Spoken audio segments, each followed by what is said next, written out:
Rob Stone, Randy Peterson, welcoming you back to the Thunder Bowl in Allen Park, Michigan for our continuing coverage of the PBA Senior World Championship about to get underway. But first, time now for a WSOB Quick Tip with Randy.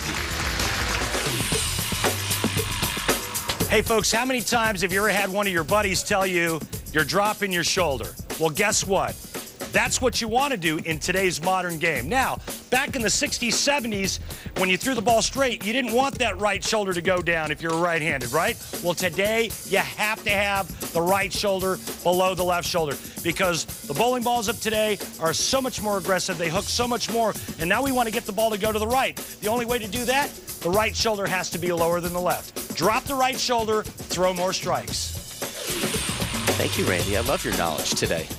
Hey, I'm trying, buddy. You're doing a great job. Thank Here you. we begin with the lefty from Mercer Island, Washington, Hugh Miller.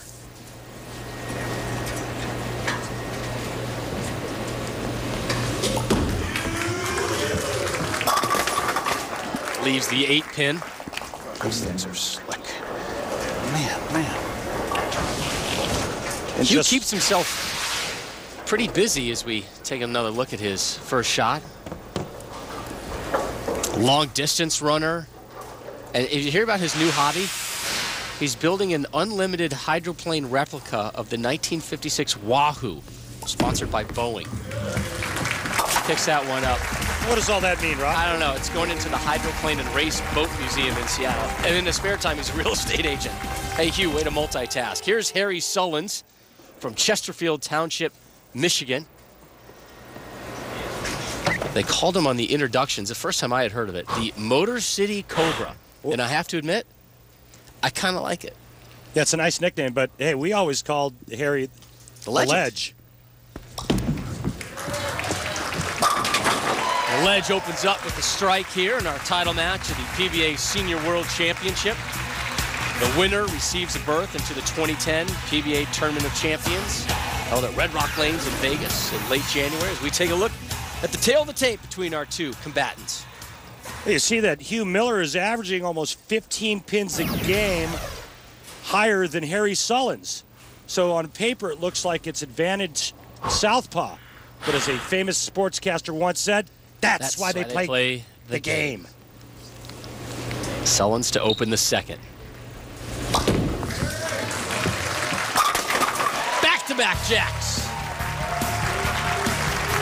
The legend looks pumped up, brother. Man, is he fired up. Watch this release. He's always had a real late, slow, deliberate approach, but that's how he was able to get so much on it. You see that ball almost going right by the 9-pin.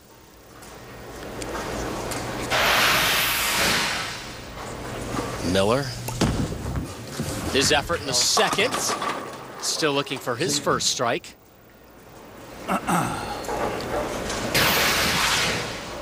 Man, these things slick.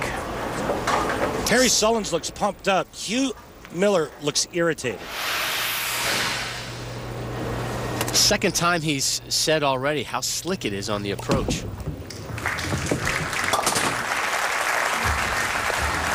So Miller with back-to-back opening spares. We take a look at the bracket and how these gentlemen got here. Sullins had a bye into the round of Super 8. For Miller, well, he had a tough little road, didn't he? Here he is taking on Tom Baker in the semifinals. This one went to 7 games. Miller alternating wins and losses each game before taking game 7, 226 to 203 over Tom Baker. Well, pick it up here with Miller up 3-2. Baker has to convert this 210 to force a game 7. Here's the roof.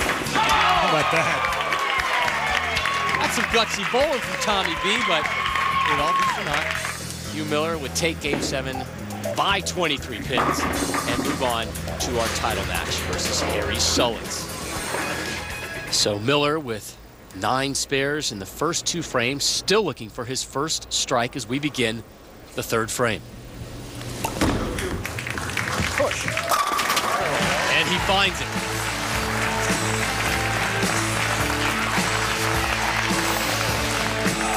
Well, he wasn't that far off the first 2 frames, Rob. He likes this one. Watch this. This is 10 back. He just looks a bit uncomfortable. Harry Sullins, He looks like he's locked in. He's just trying to get over the early jitters and just heave it right to 1-3. Except that time, not so much. Leaving the 6, so that stops his opening run of strikes here in the title match. Hoping for it to cross over and carry for a 3-bagger.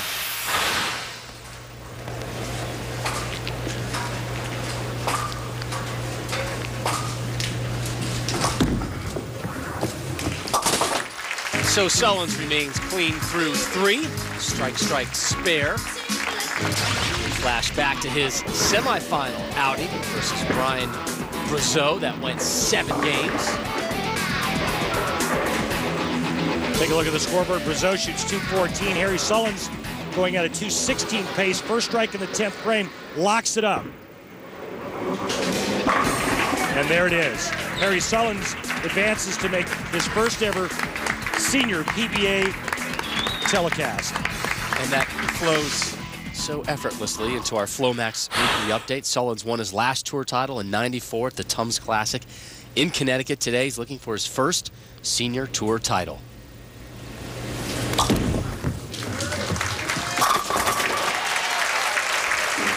What a beautiful shot there by Harry Sullins. Maintains a 10-pin lead. Check this out. Watch the hand rotate around the side of the ball. Hands open. There's all those revolutions. It's 10 back. Harry Sullins looking for his first ever career senior PBA title.